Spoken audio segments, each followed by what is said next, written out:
สวัสดีครับพี่น้องครับผมบิ๊กชัชวาลแพทย์ยาไทยปีหนึ่งเทือนหนึ่งครับมาเที่ยวเมืองนี้มากับคณะนะครับเพื่อนๆวิทยาลัยครับมากันประมาณ10กว่าคนครับพี่น้องผมอยู่ที่จังหวัดกระบี่ครับอยู่โรงแรมทับแขกสั้นเสร็จมั้งทำขึ้นห้องพักนี่แหละครับบรรยากาศรีสอร์ทครับติดทะเลนี่ครับนักท่องเที่ยวชาวจีนเฮ้ยมาแต่ไซมาได้อีสาน นี่ครับเสียยกครับสวัสดีครับพี่น้องสวัสดีครับพี่น้องครับ อันนี้ผู้ติดตามผมครับชื่อรีสอร์ทอะไรทับแขกซันเซ็ตค่ะทับแขกซันเซ็ตห้องที่เราพักเมื่อคืนห้องเท่าไหร่ครับ 5,700 บาทนะครับติดสาหวายน้ำสาดหนึ่งกับเทียเดียวท่านแหละครับพี่น้อง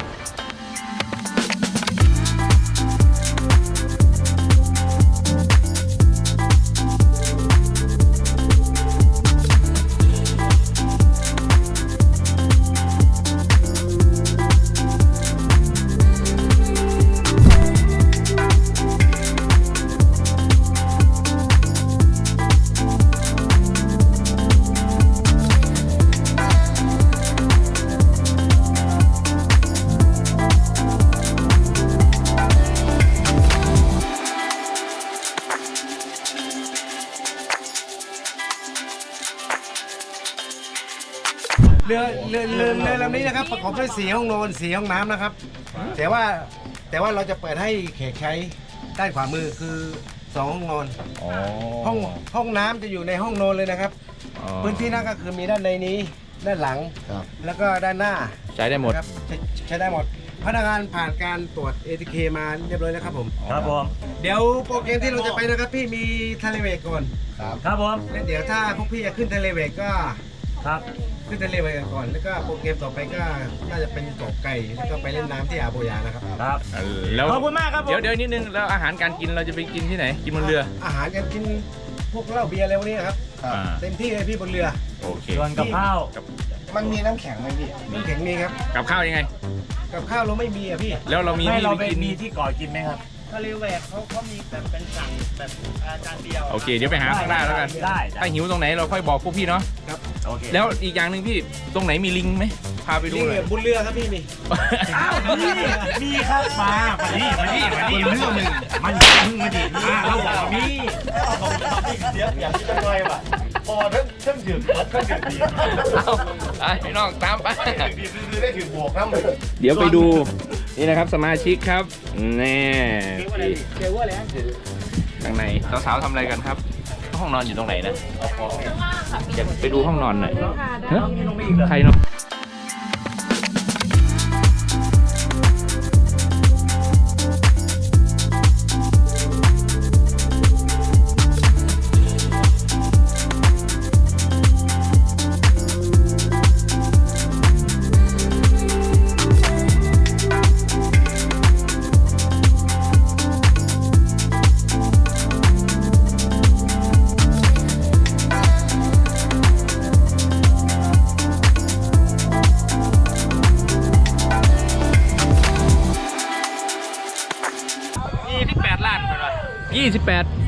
18 ต่อใหม่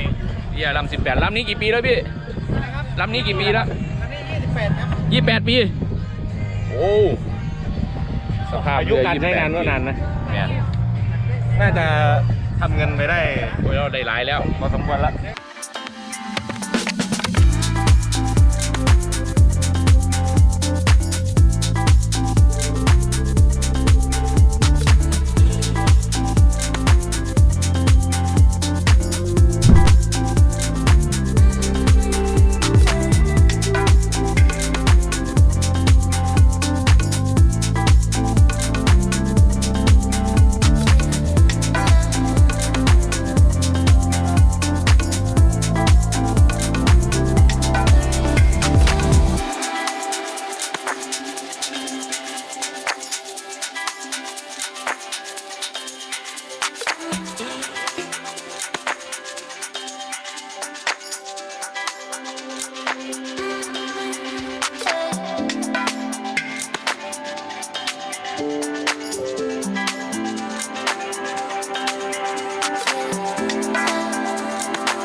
หาดทับแขกนะครับจุดที่ผมยืนอยู่นี่คือหน้าโรงแรมบายันที่กระบี่นะครับเป็นโรงแรมหนึ่งในหลายๆโรงแรมในโซนนี้แหละครับอยู่ในช่วงสถานการณ์โควิด2 ปีหัวกระเด็ดเที่ยวเลยมาเบิ้งบ้านเบิ้งเมืองเขานะครับเดี๋ยวมื้อนี้สิพาพี่น้องมาเบิ้งโรงแรมบายันที่กระบี่นี่นะครับไปเบิ้งน้ำกัน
ไลเล่เนี่ยฝรั่งเอิ้นไลเล่แม่นบ่ครับ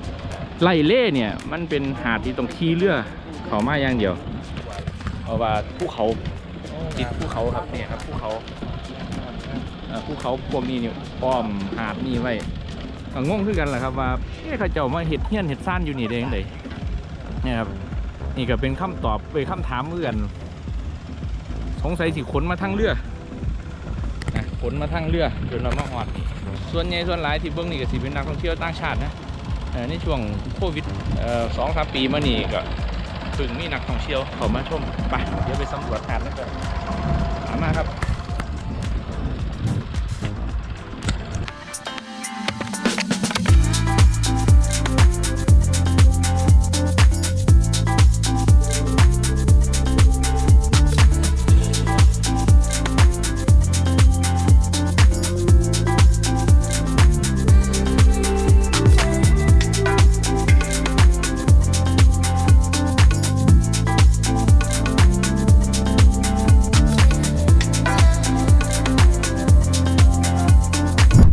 บรรยากาศ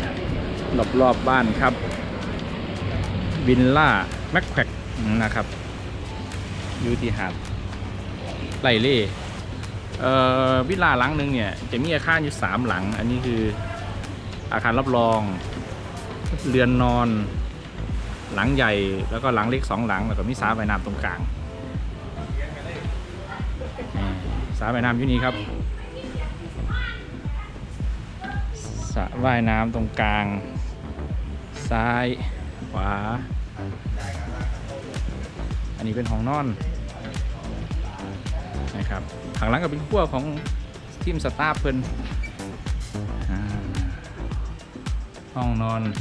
เข้ามานะฮะโอ้เหมาะแก่การพักผ่อนห้องน้ำตู้เสื้อผ้าอาบน้ำชักโครกโอเคปึ๊บเดี๋ยวสิไปเบิ่งห้องนอนห้อง The Best เฮ้ยมีคนอยู่ในหันบ่เดี๋ยวถ่ายรูปโอเคมาอันนี้เป็นห้องเดี๋ยวขอถ่าย1 หลังโซนนี้คุณทั้ง1 หลังอันนี้เป็นห้องมาสเตอร์นะครับนี่นะครับห้องมาสเตอร์เทควิวทะเลเห็นทะเลชมวิวสวนได้3 ด้านมาห้องนี้ไม่บ่บาดที่นี่ห้องน้ำนะครับนี่ห้องน้ำขนาดประมาณสัก8x8ได้ครับ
นี้พระอาทิตย์กำลังตกดินก็รับไปแล้วซันเซ็ตของเรา ตอนนี้เรามาพักเป็นเกาะนะคะเกาะซึ่งถือได้ว่าเป็นเกาะที่ขึ้นชื่อของจังหวัดกระบี่นะคะแล้วที่พักของเราค่ำคืนนี้ก็ถือว่าสุดมากๆเพราะว่าเป็นพูลวิลล่าส่วนตัวมากๆคือน้อยมากที่จะคนไทยหรืออะไรแบบนี้จะมาพักนะคะ แล้วหาดเป็นไงบ้างฮะหาด หาดสวยมากเลยเห็นไหมคะเนี่ยมีมองออกไปเป็นหาดส่วนตัวนะคะ เฉพาะพวกเราเลยเอ็กซ์คลูซีฟมากๆเดี๋ยวกลับไปเจอกันเย็นนี้เรามาดูว่าเย็นนี้จะสนุกแค่ไหนค่ะ โอเคครับ ขอบคุณพี่หญิงครับ แต่ปัญหาคือ ว่ายน้ำจะไม่เป็นเหรอที่ว่ายเนี่ย ไม่บอกเลยว่าไม่ได้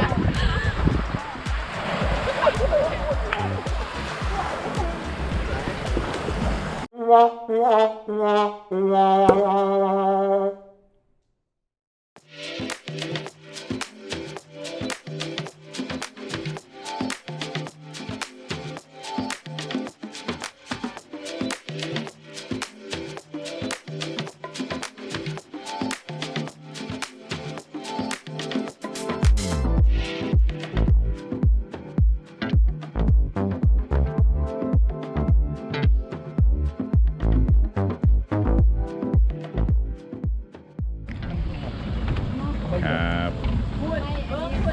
กำลังสีบอกจากเกาะไลเล่แล้วครับ ผมชัชวาลแพทย์ยาไทยครับ แล้วก็ชาวคณะครับ ตื่นมาก็มาเล่น